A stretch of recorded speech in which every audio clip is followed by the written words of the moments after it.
I got tired of pretending to fit in, so I created my own space where we get real, face the truth, and speak unapologetically. No filters, no compromises. This is where I show up. We don't wait for change, we create it. Welcome to Dark Diaries.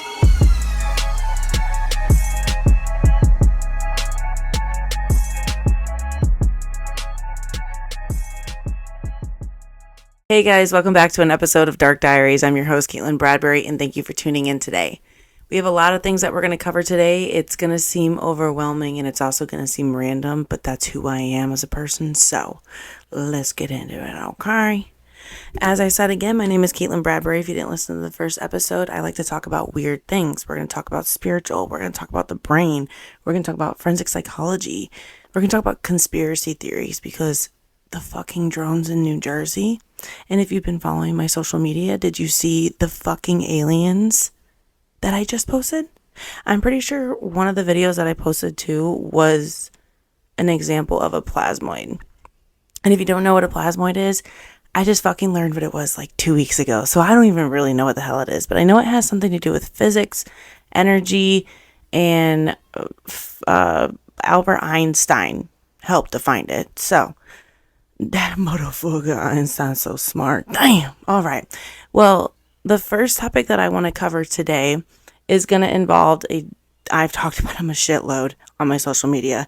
It's going to involve a man named Dr. Joe Dispenza. Again, if you don't know who Dr. Joe Dispenza is, he is he studies neuroplasticity, epigenetics, meditation and consciousness, the mind-body connection. So you can think of that more as like going in with meditation, but obviously you're connecting it well. Quantum physics and manifestation. A lot of this stuff is going to be woo-woo to some people. A lot of people probably already understand it or know who he is or already meditate or are interested in it or believe in ghosts and things like that. This is the kind of realm that we're going to talk about. So when we're breaking down something like this, and also I should probably say for my viewers who are just listening into Spotify or Apple Music and there's not a video, if for some chance there's not on Spotify, I have a board right here of things that I want to talk about. It's like talking points for me. And it also has the breakdown of Dr. Joe Dispenza and some other topics that we're going to talk about. So I'm sorry that you don't get to see that as well. But if you do, just go to my YouTube or Spotify. The video should be up. So it just makes it a little bit easier if you guys want to take notes or anything. If you don't, that's fucking cool too. But I'm a nerd, so I did it for my other fucking nerds, all right? Anywho, let's get back to Dr. Joe Dispenza.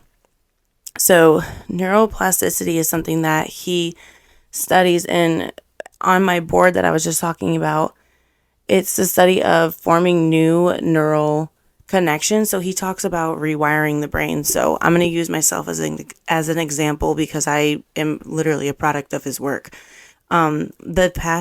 Last year, if you didn't listen to the first episode, the last year was absolutely fucking horrendous. I went through a lot of traumas pretty much back to back. A lot of, I almost said a lot of sexual assaults, but literally it was like that, but not to make it a dark way, but also what the fuck ever. And so I was obviously going through the ringer, had PTSD, triggered as a motherfucker, like I just wanted to end it all, damn near almost did, right? It was just one of those fucking years. And I begged my sister, I think it was around my birthday or Christmas. I was like, yo, for Christmas, or my birthday, whatever the fuck one it was, all I want is Becoming Supernatural by Dr. Joe Dispenza.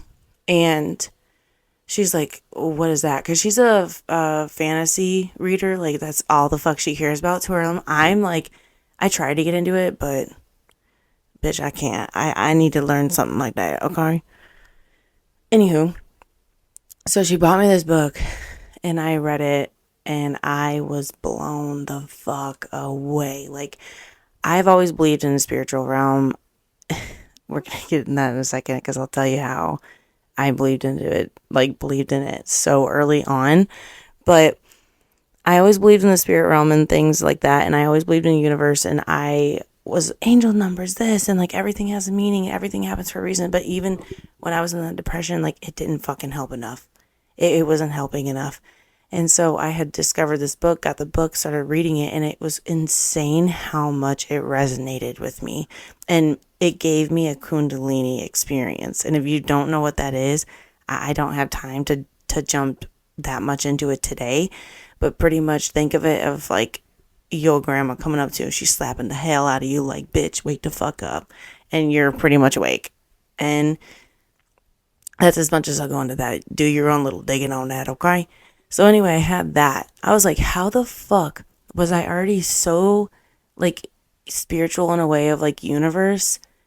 And then I fucking gained more just from this. Oh my Lord. So if you haven't read that book, you need to read that book because it's honestly, it's life changing. I went from dumpster fire, ready to fucking kill myself, be done, to I'm sitting here with you guys, loving what the hell I do, studying forensic psychology. Like my life is still, it's still, a work in progress. I'm progressing, but holy fuck, is it so much better than what it was. Like that. Also the book, The Secret, I should have dumped that in here on the board, but the book, The Secret, that's kind of like similar to his book. If you've heard of that one, it's more popular back in the day.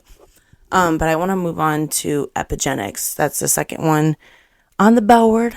So epigenetics is the gene expression without changing DNA sequence. And I also want to not only just touch on how Dr. Joe Dispenza studies that, it's pretty much him saying like the rewiring thing over again of, whatever. That sentence I just said. Dr. Neil deGrasse, I was watching one of his documentaries on Tubi, I believe it is. I forget the name of it right now, but I was watching one of his documentaries and he was talking about how the DNA sequence is literally made out of the same thing as universe. So I believe, I made a TikTok on it too. Hydrogen, nitrogen, carbon, and oxygen, which that's really fucking interesting to learn. And then also to learn that we've only just added on rungs, a couple rungs or whatever throughout time, like from evolution. So it started off, I'm not even going to explain. I'm going to shut the fuck up on that because he's way smarter than me to explain it. Go look up Dr. Neil deGrasse, however you say it, on Tubi. That'll explain a lot more, but just know that Dr. Joe Dispenza's work and Dr. Neil deGrasse's work with DNA specifically is fucking mind-blowing when you start getting into it. I nerd out on that shit, and like I worked in the hospital a little bit, and I went to college for nursing, and so I was learning a little bit about the DNA and anatomy and physiology and whatnot. But I don't remember enough to tell you guys, and I wouldn't feel comfortable like repeating all this information of something I'm not educated in. So go to Dr. Neil deGrasse's documentary on Tubi. I forget the name. I'm sorry. Okay. Meditation and consciousness with Dr. Joe Dispenza. And this is something that I want to correlate into forensic psychology, and which is a big reason why I put it on the motherfucking board. Okay. But meditation and consciousness has a lot to do with people's behaviors. So again, with myself and the depression, I fucking couldn't do anything. Like, hated my life. Obviously, it was just a little hermit like motherfucker. I'm gonna sleep at her. Or I was pissed off. And I've had those type of like depressions too, where I'm like, I'm just gonna fucking punch you in the face really quick. But once I started meditating, it brought a new sense of positivity to me that like I can't even express. Like it's so therapeutic, and I've been through a lot of fucking therapy. Okay, a lot of fucking therapy. That shit is good. Now when you take that, because somebody out there is gonna be like, Caitlin, they should just go to therapy. Shut the fuck up for a second, okay? Because they fucking don't. What if we took prisoners, okay, or people in the jail system, whatever you want to call it right now, I'm blanking. What if we got them to meditate while they're incarcerated? Like, what if we implemented Joe Dispenza's ideology and his studies into the fucking prison systems? Now, people are going to be like, no one's going to do that, and they can go to therapy, like I just said. No, people really don't do it, okay? They do what the fuck they gotta do in prison, and that's about it. And I understand that it's a rough life, dude. I can't imagine. But at the same time, there are therapists there, but sometimes therapy isn't for everyone. I've never heard about meditation like groups and stuff in the prisons. Have you? Please tell me in the comments, because I fucking haven't heard about anything like that. But it's something to think about, and it's something to also, I wish I could tell you guys more about the prefrontal cortex and like the amygdala and stuff like that, or however you say it, and how it correlates with human behavior, if it's like destroyed, tampered with, anything like that. But I'm not knowledgeable in it yet, so that fucking sucks. But there are certain parts of the brain that get, I hate to say it like this, but fucked up, and it causes people to get fucked up. And a lot of trauma, a lot of abuse, a lot of stored nastiness goes in the body after shit. And it really can change a fucking person. And people refuse sometimes to think that or believe it. But if someone has, like, let's say major fucking depression or something like that has caused them to commit a really fucking bad crime, or like any crime of the sorts, whatever, that they're getting prosecuted for, what if instead of therapy we can get them the help like what Dr. Joe Dispenza is saying, and really rewire their brain? What would the statistics be for recidivism? And for my viewers out there who don't know what recidivism is, it's the act of committing a crime again. It's typically pretty high amongst criminals in general, but you'd be surprised to learn that it's actually not as high amongst murderers, because most people, don't come from me, that commit murders typically are prosecuted again. It's not actually that likely to be a serial killer as much as everyone thinks. The people think that, oh, someone's killed someone, they're a fucking serial killer. No, dog, that's not how it works. Okay, that's not how it goes, right, our bubble. But anyway, and then the quantum physics and manifestation. This is a big one that I want to talk about, but on the opposite end again of like negativity and shit with, let's say criminals again. Okay, for an example, but from the basics. So let's say I'm abused growing up, okay? And then randomly I'm start shoplifting, I start robbing banks or something. I'm doing like heavy crimes now. When you're thinking negative things around you and you grew up with abuse and you don't know pretty much anything else around you because you are a product of your environment when you're younger, until you can gain like consciousness of your environment to make a decision on what to do. Whether good or bad, things manifest in your life. So if you're in a negative situation and have a negative life around you, and people are doing these things around you, and you think that's how things are supposed to roll, subconsciously you're manifesting more of it. So even if you're like, dude, fuck this situation, I fucking hate the house I'm in, my parents treat me like shit, like they're abusing me, and you like keep getting into it, which I know this sounds really fucked up, but it's the truth. It manifests more to you. Or like, God, what's the guy's, I need to look up the dude's law right now, but the fear of something happening, like the obsessive fear of something happening, actually manifests it more towards you. And the likelihood of it happening, it pretty much says it has to happen. So I'm going to say, what's the law of fear manifesting something? Let's just say for sure. I think the guy's name starts with like an F or something. It's somebody F law. So this one says the law of attraction, but that's not it. It's someone's law. Someone's law. I also was going to figure out how to put my screen on this so that way you guys could see what I'm searching up. And then I was like, I don't really think anybody would give a fuck. So, Neville Goddard's law of assumption. Neville Goddard taught the key that the key to manifesting anything in your life is to assume, no, that's not the guy.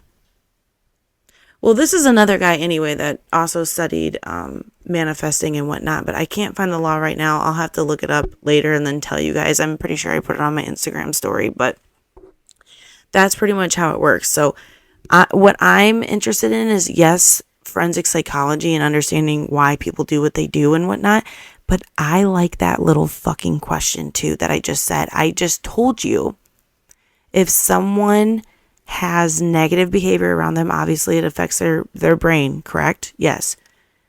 And then it affects their subconscious and it manifests things towards them. More negative behavior, more things. How do we correlate that with forensic psychology? And do we integrate that in some ways in the criminal justice system? At first I was thinking about it, I was like, no, there's no way, because it's like, it's fucking woo-woo shit. And then I was like, well, hold on. It is woo-woo to people, but it's proven. So I don't think it's woo-woo because I'm a science fucking nerd and I like wig out on this shit. I love it.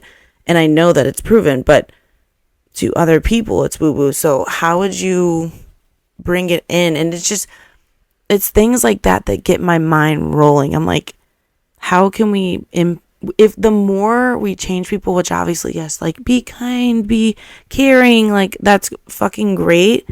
And I love being that person. Like I didn't know if my camera went down a little bit. I don't know if it did.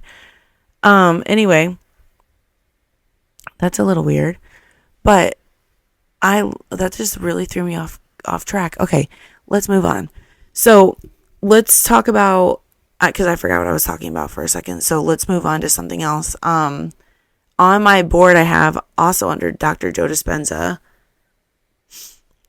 mindfulness meditation reduces stress by 38% and improved focus. This is also fucking true. Obviously, I'm a product, like I said earlier. But again, let's bring it into criminals.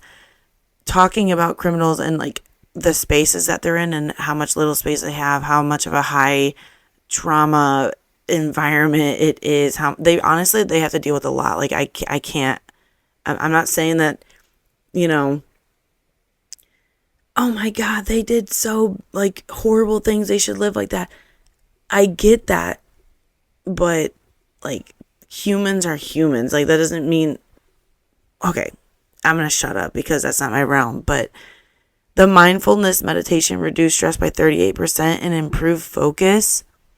Again, why are we not getting our inmates to at least meditate? Introducing things like this to them, giving them more resources that they can take to their small little fucking cells. Like some sort of, I don't want to say hope, because in some contexts hope is real, and then in some contexts hope isn't, because you're either a trier or a doer. There is no hope. But that's an argument in itself. And if I'm going off track, welcome to my fucking pod. That's how it's going to be. I'm pretty sure I have ADHD. And then the next statistic that I put up was 2010 Harvard study found 62% of patients receiving placebo treatment reported improvement. Meaning that the belief that you can heal, you'll motherfucking heal. Again, shout out to the Becoming Supernatural book, because you can find a lot of this information in depth on this book. This really fucking helped me again. And the belief that you can heal, I did it, bitch. That was me. I was delusional. I still am delusional. And I was like, you know what, bitch? I can do this. I think I can make my social media work. And I think I'm going to do what the fuck I want to do. And I want universe to show me this, and this. Little by little, things have been manifesting and like coming together. And it's fucking crazy. Like even starting this podcast, I was sitting here thinking like, I'm nervous to start. What if no one likes it? What if no one this? What if no one that? Or what if I get embarrassed? And I'm like, bitch, you know what you put out for the past year? You think you're going to get embarrassed about this shit? Like, now I actually don't give a fuck. Like, everything really does happen for a reason. And even my fucked up shit that I told you about happens for a reason, because if it didn't fucking happen, I wouldn't have learned so much about universe, learned so much about physics, learned so much about forensic psych, learned so much about you guys, started my social media, like believed in something bigger than myself, be able to manifest and be fucking happy. Sorry, I needed to go on that rant. My mic is pissing me off because I hope it doesn't show up, but it's like doing it. Anywho, quantum physics and manifestation. Okay. Study of matter/energy particles existing in multiple states at once. Exhibit our behavior. Period. Okay, this is something. What was that thing with Will Smith and his wife and that one guy? And she's like, oh, it's an entanglement. I don't remember the song that's like, some R&B song. Something, entanglement. I don't know. It's something like that. But, anywho, that does the same thing. These particles are on one side to the other side, and they spinning, and when one spins like this, the other one's in the other spot spinning like that. So imagine if I put, this is going to be the weirdest fucking example ever, but just pretend. Imagine you got a camel, okay? A big ass camel, just humping its way, just being a fucking camel, okay? And then you stick it in the woods, just somewhere fucking random in Alaska or some shit. And then on the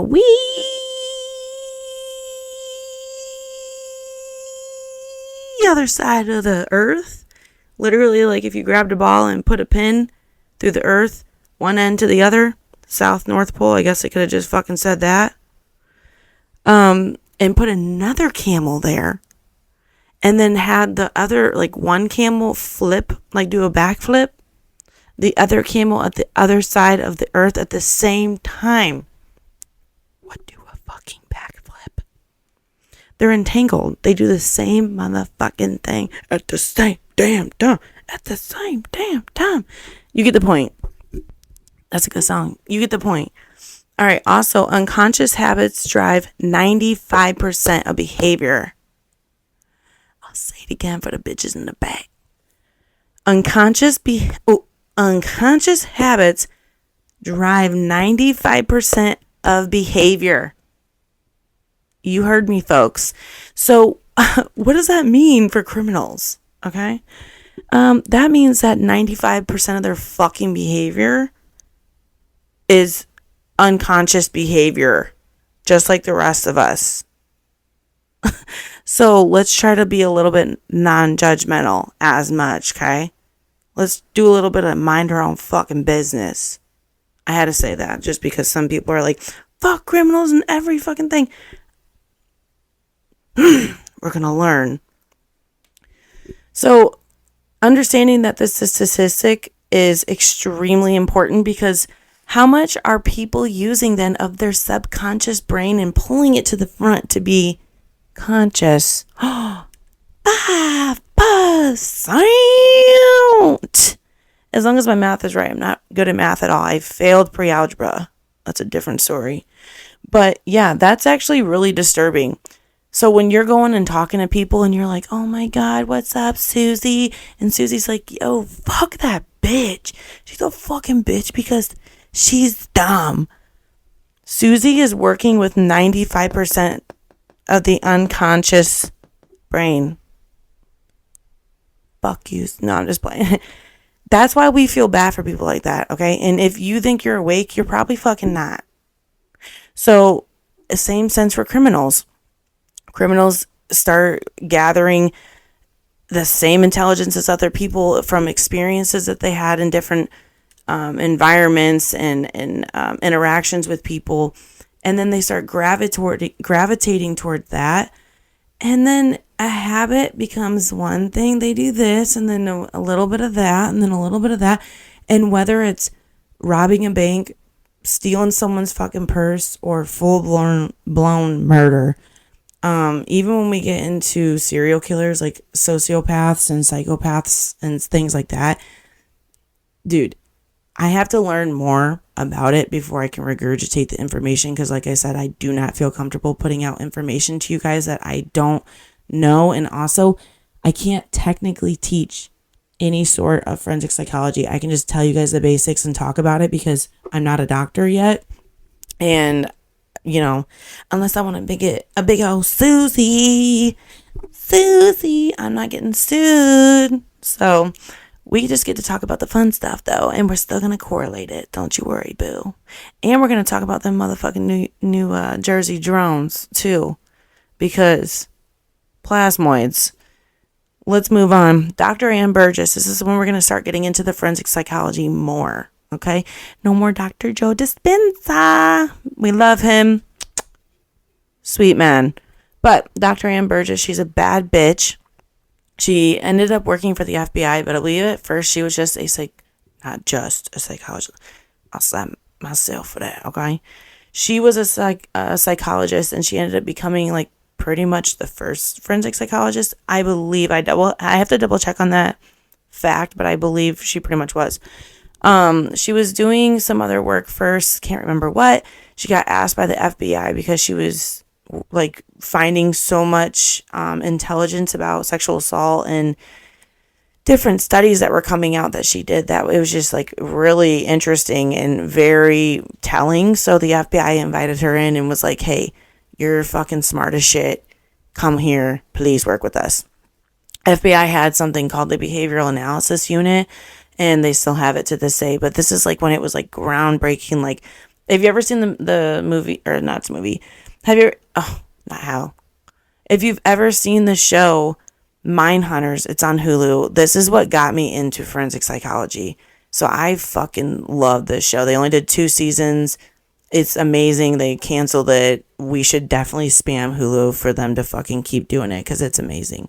But anyway, so she started working in the FBI, and it was in the basement with just 2 agents from the FBI. And so they're working together and they're trying to figure out things. Well, she couldn't go into the prisons and actually talk to these people because it was back in, I believe, the 70s. And you know how that time was. It was like men, oh, and women were like, you know, fuck that. But she still made so much of an impact. So going on, she couldn't go to the prisons and talk to these people, but the 2 agents could. So they were gathering information, but she's the one who came up with the questionnaire, the famous questionnaire that we ask people now to pretty much, I'm blanking on the word, but to pretty much vet who is a potential serial killer and who's not, or to criminally profile someone. She's the person who was behind all of that. She eventually even got to talk to, I believe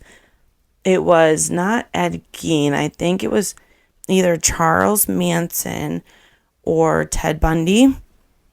But she was able to talk to them, and she caught another serial killer from them. Her shit was like phenomenal. We still use it today. Groundbreaking fucking work. Like, this girl is a woman, is a badass. She is a badass. She did a lot of work in sexual violence and trauma. Again, criminal profiling, victimology, which some people do get this confused with criminology and whatnot. Victimology is the victim's behavior, the understanding of it, and what happens after that. PTSD gets into it more like that. She also did a lot for nursing and mental health. I didn't know this. I actually, when I was researching her yesterday or today, to get more in depth, I found out that she had multiple accomplishments. She, unfortunately, when someone is raped and they come, let's say the ER, there are special nurses that have to be with that patient. There's not, like, no nurse can just willy-nilly walk in there and be like, hey, what's up, girl? Like, I'm going to help you out. It has to be a specific nurse, and they're specifically trained through RAINN, RAINN, I believe. Double check me on that. And other certifications that they have to be trained to talk to someone who was potentially or confirmed already sexually assaulted, and they're the ones who do the testing and like everything like that. So their role is extremely important, and she had a huge impact on creating that type of role and educating women, educating men in sexual assault. Like, when she first got to the FBI, she was pretty much like a laughing stock. Like the guys were like, wait, we don't give a fuck. Like thinking about rape to them was like, okay, like my bitch, if I want to have sex with her, I'm going to. Like that's just how it was. If you look up different videos of her in a lot of documentaries, you can find it easily. It's like dead ass. The videos are right there. And then you can see her being like, oh, okay, like pretty much like, fuck you, watch this. And she pulls up a video that she had made, or like different calls or something of the victims, and their marks, like their claws, like some girls had like bite marks all over them. Like she showed how violent it can get, because people think that when you hear the word rape, it's like, oh my God, like it was so violent. They got their ass beat, like something. Like there's so many different types that you can put under just a single word. It's not always like that. And I feel like these men at the time, and a lot of men still do it now, I'm not saying everyone, but it's very common that they correlate rape with violent rape only. But moving on, you should definitely look into that. Some of the statistics and facts that I found under her were 1 in 6 women will, not could, will be victims of attempted or completed rape in their lifetime. 1 in 6. If you have a large family, that's crazy to think about, because some people, like, when they think 1 in 6, are like, oh, whatever, you know. Bro, really think about that, okay? Another statistics that I found is 94% of rape survivors reported PTSD symptoms during the first 2 weeks post-trauma. When I had mine, because I had PTSD, and then obviously it at one point got extremely worse. I'm going to talk about right after the last big event. Yeah, I would say that's pretty much accurate. Like, and it can stay with you. I think it said obviously 94%. And then I believe, double check me on this as well, I think it was 64% of these 94% still have symptoms like years and years later, or it was around like 50% or something like that. So it's still a large number of people that still suffer with it years and years and years later, and possibly until death, which is fucking awful, which is why we also need to integrate more of Dr. Joe Dispenza's work into victimology. Well, not victimology, because that's the understanding of victim behavior, but Joe Dispenza's work into helping other PTSD survivors. Yeah, because honestly, I did it, and it was the best fucking thing. Like, between therapy, yes, it worked, and crying my heart out, and like doing my own like sort of universe thing, like that was great. But his fucking book saved my life. Like, was one of the top 3 things that saved my life. I will always recommend someone to please fucking read this. And when I did read his stuff, it really fucking opened my eyes to the shit I like with forensic psychology, because I love being able to go from dark ass shit to the good shit. And it's like, okay, well, if it helped me and I fucking know it's real, how the fuck do we help these people? Because I'm not one of those people that just think, you know, just let them rot. Like, at some points, yes. But I'm telling you, after the enlightenment that I fucking had with this depression and being on the verge of death and having a kundalini and then reading his books and shit, I don't agree with what people do. Obviously, murder, like rape, like horrible shit. But I do believe that everybody is put on this earth for a reason, and to learn from it, from whatever it may be, reincarnation, like all that shit. Obviously, into my work, I can't bring in the whole reincarnation thing and whatnot, because it's not proven yet, and there's studies that need to be done. Even then, if it's reincarnation, you came here to learn a lesson. You need to follow societal rules to learn a lesson overall. You can't, like, you don't want to mix church and state at all. So for my viewers too, and my listeners, know that I'm never ever gonna mix church and state. And I know people are gonna fucking say that shit, but I'm letting you know, personally, I'm not doing that. But when it comes to neuroplasticity and all of this stuff, being able to rewire your brain, that's proven. That's a thing that we can actually prove. That's scientifically proven. We can fucking do that. So if we can do it with them, why can't we do it with the people who have fucked up shit happen to them and turn them into horrible people? Because not even just for like the fuck you factor, because there's definitely people, y'all, that in my life I'm like, fuck you. Like, I don't like you at fucking all. But that doesn't mean that them as a person shouldn't still get that. I mean, at least try. And if they don't get it, then, you know, fuck them, whatever. But it's there. And I think that we should implement something like this in the prison systems at least more often, or give them something to do after they get out of prison, or for the lifers. Like, we need something. Like, they can't just, they're just going to sit in a cell and do nothing. Like, we could at least be teaching things like this. And don't even get me into the programs and stuff, because everyone's like, there's programs in prisons. There is, but I just learned that it's really not that accessible. Like, there's really not. So I don't know. It's mind blowing. But also in 2022, victimology insights were used in 68% of solved cases. So this just goes back to Dr. Ann Burgess, how studying victimology really, really helped to be able to solve cases and whatnot, and her understanding how women act after being raped. And she's also, which goes into the nursing and mental health, because it's recognizable now. Does it need to be more recognized across, I would say, no offense, the male factors? Yes, especially within law enforcement and such, because I feel like when it comes to sexual assault cases and whatnot, I feel like women will most of the time get it, to be able to deal with it and whatnot. And it's just, I don't know. We're going to bitch a lot about that, because I have a lot to fucking say about sexual assault, and there's a lot that I want to change in the criminal justice system about it. And that is something that even when I become a doctor, I don't know how I'm going to do it, but I'm going to advocate some way, somehow, and we're going to fucking fight back on a lot of shit with that, because Katie Pie ain't having it. And I'm not fucking having kids in this world with laws like this when it comes to sexual assault and shit like that. Because even now, 85% of serial offenders had histories of childhood abuse. And a lot of it can't be taken care of because we don't have access to fucking therapy.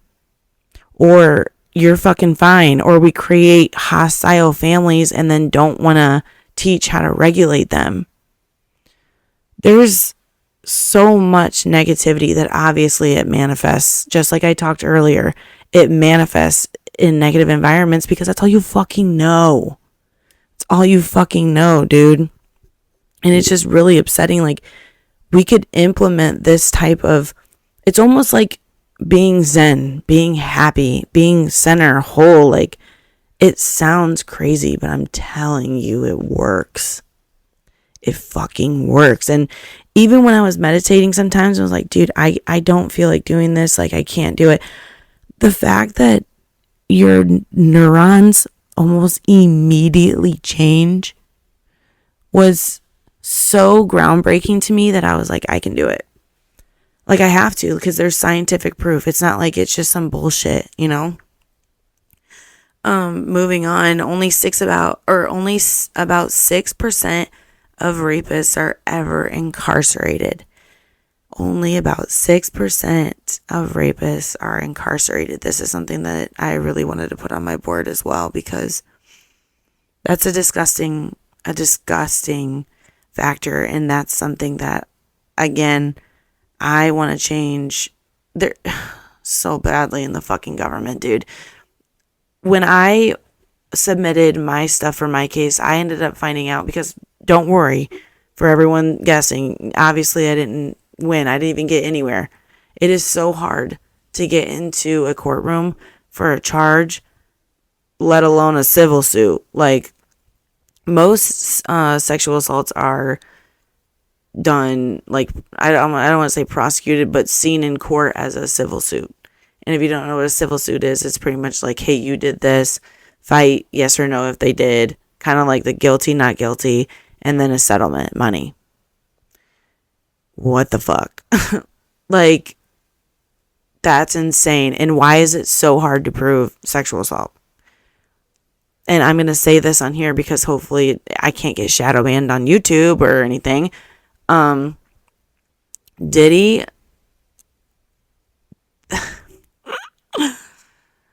Diddy literally had so many videos of what happened and whatnot.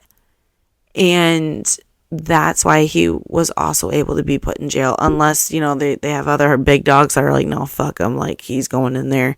I'm sure he's got big dogs already after him. But that's how it is. Like, when people say whatever, this and this and this happened, it is extremely hard to prove it. And I'm not saying that, it shouldn't be easier or whatever. How do we make it more accurate? 6% of rapists are ever incarcerated. Did you also know I forget the statistic, but it's almost always someone you know. And typically it's not someone's first time. I was looking up the facts earlier and it said if someone does it like once, that most likely they will do it multiple times because they know they'll get away with it. Again, because of how our criminal justice system is set up. And I've thought about it a lot. Like, how do you prove it?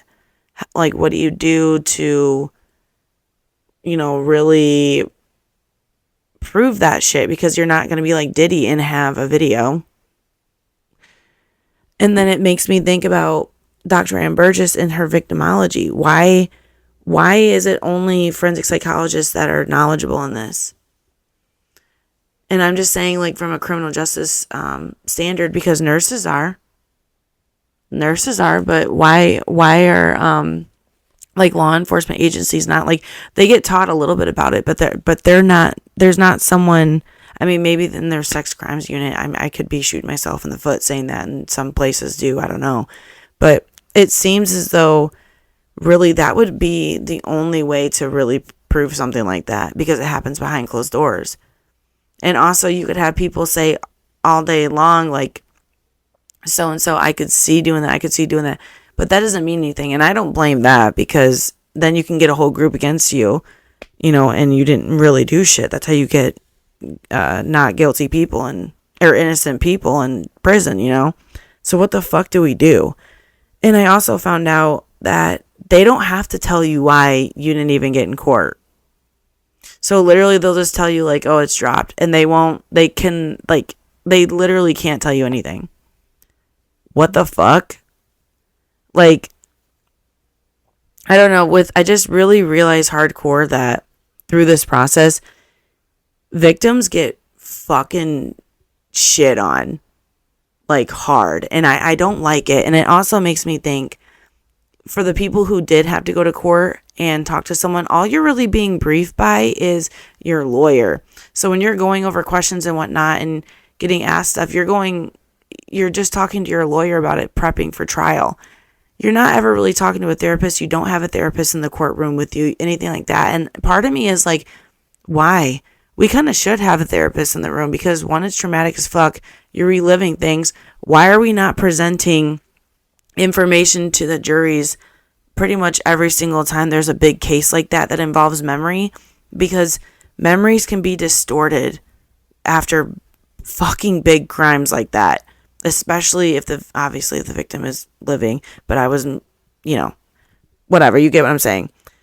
But why are we not telling the juries things like that? Because then that's why victims are so easily blamed, because their memory gets distorted, or little things will be wrong. Like, one time they'll remember the guy had a blue shirt.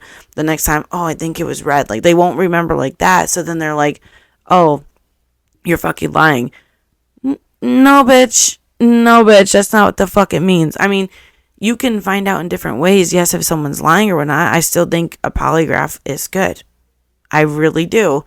It's not admissible in court, so you can't use it. But it's a good tell-all, like in the police departments. But why can't we not use that? I'm confused. There's just a lot of things that I think that we need to dig our nails into, ladies and men, and figure out what the fuck can we get together and figure out little blanks of like what could be better, because so far it seems like sexual assault in this country, at least in America, everybody wants to be like, that's the one crime that we don't really want to prosecute. You know what I mean? Fuck that. So let's do a little recap of our dude Joe Dispenza and Miss Dr. Ann Burgess. Okay. Brain's role in the behavior. Dispenza, he is a neural rewiring. Well, it's a neural rewiring. It can heal trauma or create destructive patterns. While Dr. Burgess, her criminal behavior often rooted on I can't read off this shit. She understands that criminal behavior is often rooted in the early psychological or neurological damage. That's fucking true. Which is another reason why we should mix this stuff. All of this stuff in here in blue for the people, the listeners that can't see him pointing to my board. All of this on the blue side is the recap, yes, but also other reasons that we should still be combining the two. And for people out there who think that's like this is already a thing, it's not. I at least to my knowledge, I've never heard anyone mix. I mean, I've heard people mix like spiritualism with other things, but I've never heard them mix his work, and I'm just going to say spiritualism for a lack of a better term, with forensic psychology specifically. I've never seen that. I don't even see anyone entertaining the question of what do we do with the fucking negative side of shit, like, ever. So if somebody else knows, please let me fucking know. Moving on, consciousness and decision making. Dispenza has the consciousness awareness allows us to break negative cycles. True. We already did talk about that, but this is something that I want to see how it correlates because of the recidivism. While Burgess is profiling reveals how unconscious drives lead to crimes. Again, unconscious habits drive 95% of behavior. So with profiling, you can understand how it reveals how the unconscious drives, well, I don't know why I put that, but it leads to crimes. If we know it does this, like what Dispenza says, and she can figure it out, then how will we heal it, right? That's what people would say. Boom, boom, boom, Dispenza. And I'm not saying in every aspect this is going to work, but really, honestly, every aspect it's going to work, because that's the fucking studies that he's done. He's even seen an active, like, live time of people doing this shit and, like, tumors actively shrinking. When I tell you, that made me like, what the fuck? Go look at his shit. I swear, it's crazy. Healing and justice. Dispenza. Meditation and emotional work can heal trauma victims. Again, victimology. Study of the victim behavior. They typically get PTSD. We can use the meditation and emotional work to heal trauma. Burgess, advocacy for victims and improved legal systems is critical for long-term healing. I agree again, but the legal system is fucked up. In my opinion, I'm pretty sure a hella other bitches would agree with me. That shit's fucked up. I think collectively we need to get together and we need to figure out, okay, what are the fucking gaps? I need victims to, this sounds bad, but I need victims to reach out to me, and whatever fucking process that you went through and there was fucking gaps that you're like, I just didn't think it would be like this, or this is fucked up, or this could be changed, please email me. And it's in my IG bio. Please email me and let me know what that is, and then kind of recommend to me what you would have wanted to see different, or what would have helped you in that situation. Like I said, if you went to court, and would a therapist sitting at the table with you and your lawyer help you? Because personally, I think for sexual assault survivors, or people who had a family friend, whomever, murdered in front of them, or murdered in general, like very, very violent crimes, I think that there should be a therapist in the room. You know, shoot me in the foot, whatever. Let me know what you think. But I'm telling you right now, I think that we should have one in the room. All right, and I need to get going because my mic is starting to fuck up. But I was gonna leave you guys with a cutie little note, like, you know what? Fuck it. Let me put it up. We're gonna say quote of the day. quote of the, even though it's nighttime right now, quote of the day for my Dark Diaries fam. And watch it say something very cringy. I'm going to be like, absolutely not, queen. All right, here we go. Quote of the day for my Dark Diaries fam. Even the darkest nights give birth to the brightest stars. Let the shadows guide your light. Super cringe, but guess what, bitches? We gonna be cringe together. All right, little ho-ho-hos. I don't know how to close out stuff because I'm awkward, and we're gonna learn that together. Bye, boo-boos.